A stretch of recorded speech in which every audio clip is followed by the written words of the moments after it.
again. Hope you're all having a great day. Today we're going to get back into our very basic Bible study, looking at the book of Judges. And today we're in chapter 15. Now remember, in chapter 14, we looked at the marriage of Samson. And there were some shenanigans going on there with him proposing a riddle to some of the groomsmen. They couldn't figure it out. They threatened his fiancée that she better tell him or they were going to burn her and her family. And she finally was able to squeeze out of Samson the source of the riddle, remember? And he was pretty upset with that. And he left before the total completion of the marriage ceremony, which lasted about 7 days. And the seventh day he left. Now there are going to be some repercussions to that in chapter 15. So let's see what happens. Verse 1. But after a while, in the time of wheat harvest, it came about that Samson visited his wife with a young goat and said, I will go into my wife in her room. But her father did not let him enter. Apparently, in the culture of that time, there was a type of marriage where the bride actually stayed at home, where they lived with the parents, and the husband would visit periodically.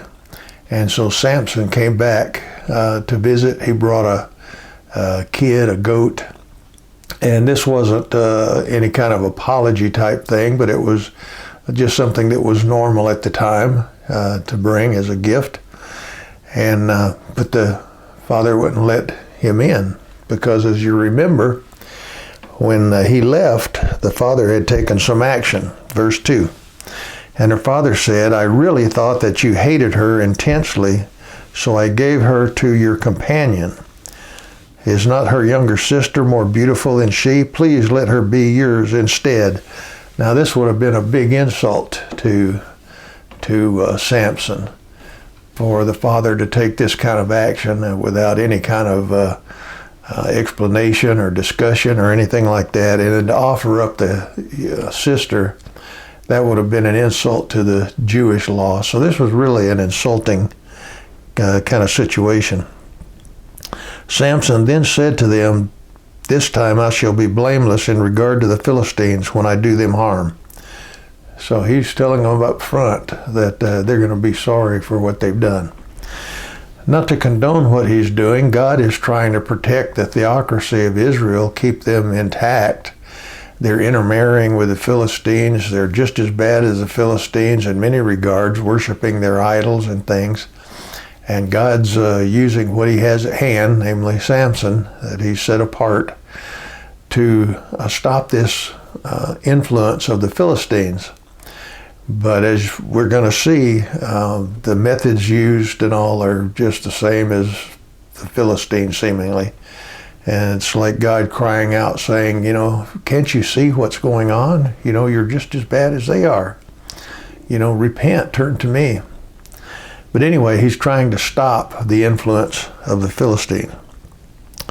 Verse 4, and Samson went out and caught 300 foxes and took torches and turned the foxes tail to tail and put one torch in the middle between the two tails. Now the word translated to foxes could also mean jackals, which would have been easier to catch. They traveled in pairs and all. But at any rate, he got these animals, tied them tail to tail, put a torch in the middle, and we're not talking about a big, flaming Olympic torch type deal, but some kind of a fuse, something that would smolder between their tails that would catch fire to the wheat, which was dramatically dry at this time of the year. So it was just waiting to be burned. I mean, it was totally dried out. When he had set fire to the torches, he released the foxes into the standing grain of the Philistines, thus burning up both the shocks and the standing grain, along with the vineyards and the groves. This thing just took off and burned everything. Then the Philistines said, who did this? And they said, Samson, the son-in-law of the Timnite, because he took his wife and gave her to his companion. So the Philistines came up and burned her and her father with fire. Now, if you remember back in chapter 14, that's exactly what his fiance and father were trying to avoid, was being burned, these threats. And so she double-crossed her fiance and told the groomsmen the riddle. And here it's come back, and they're being burned anyway. But it's amazing. Apparently, the Philistines at large thought that somehow maybe they had conspired or they were supporting Samson and this burning effort. But whatever the reason, they killed them. Probably their whole family as well. Verse 7. And Samson said to them, since you act like this, I will surely take revenge on you, but after that, I will quit. This cycle of revenge, what a terrible thing. And God is showing how awful this is. But he's doing this out of revenge, not out of love for the Lord or anything like that, but purely out of revenge. And he struck them ruthlessly with a great slaughter, and he went down and lived in the cleft of the rock at Etam. So he's found himself a cave to live in, kind of reclusive. Then the Philistines went up and camped in Judah and spread out in Lehi. So the Philistines are upset and angry, and they're prepared to fight over this. And when the men of Judah said, why have you come up against us? And they said, we have come up to bind Samson in order to do to him as he did to us. Again, revenge. Then 3,000 men of Judah went down to the cleft of the rock of Etam and said to Samson, do you not know that the Philistines are rulers over us? What then is this that you have done to us? And he said to them, as they did to me, so I have done to them. He said, I was just getting even with them. But apparently the Israelites, they're happy with the status quo. I guess they were, even though they were in subjugation to the Philistines, they must have had some degree of prosperity, and they're okay with the status quo. They're okay with the intermarriage. They're okay with worshiping their gods. They just don't want any trouble. They definitely display here that they don't want to stand up for the Lord or the one true and living God of their fathers. Verse 12, and they said to him, we have come down to bind you so that we may give you into their hands of the Philistines. And Samson said to them, swear to me that you will not kill me. So he's got some kind of a plan in mind, I suppose, but he's going to let them tie him up. So they said to him, no, but we will bind you fast and give you into their hands, yet surely we will not kill you. Then they bound him with 2 new ropes and brought him up from the rock. Big deal. We're not going to kill you, but we're going to turn you over to the Philistines and they'll kill you. Kind of nutty, huh? When he came to Lehi, the Philistines shouted as they met him. They were excited.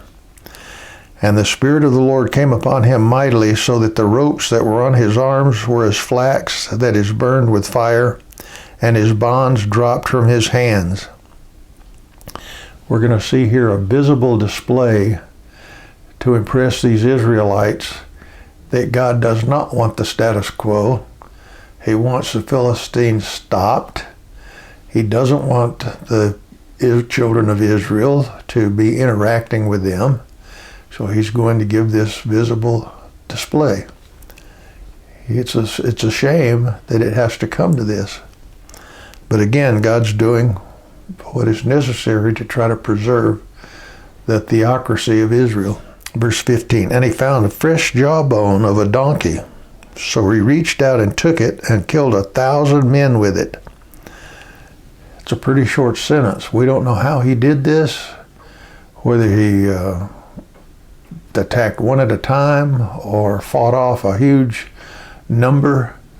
Maybe the area he was fighting was confined so that only a few of them could get to him at one time. But at any rate, God empowered him to kill 1,000 men. Then Samson said, with the jawbone of a donkey, heaps upon heaps, With the jawbone of a donkey I have killed 1,000 men. I have killed. He doesn't give any credit to the Lord. Anyway, verse 17. And it came about when he had finished speaking that he threw the jawbone from his hand, and he named that place Ramath-lehi. Then he became very thirsty, and he called upon the Lord and said, Thou hast given this great deliverance by the hand of thy servant, and now shall I die of thirst and fall into the hands of the uncircumcised? Now here, he's crediting the Lord. Kind of like after the battle with the adrenaline going, look what I've done. But now he's saying, man, I'm parched, I'm about to die. Look what the Lord has done. Now are you going to let me die? I think we sometimes forget to give God the praise too, don't we? But God split the hollow place that is in Lehi, so that the water came out of it. When he drank, his strength returned, and he revived. Therefore he named it En-hakkore, which is in Lehi to this day. So he's naming these places to reference for posterity what happened there.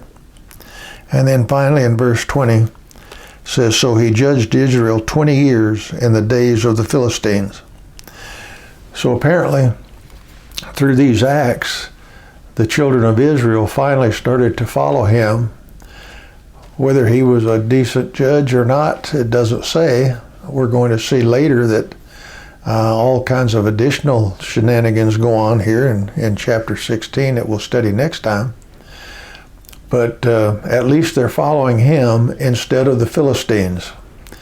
And the theocracy of Israel is preserved to a degree.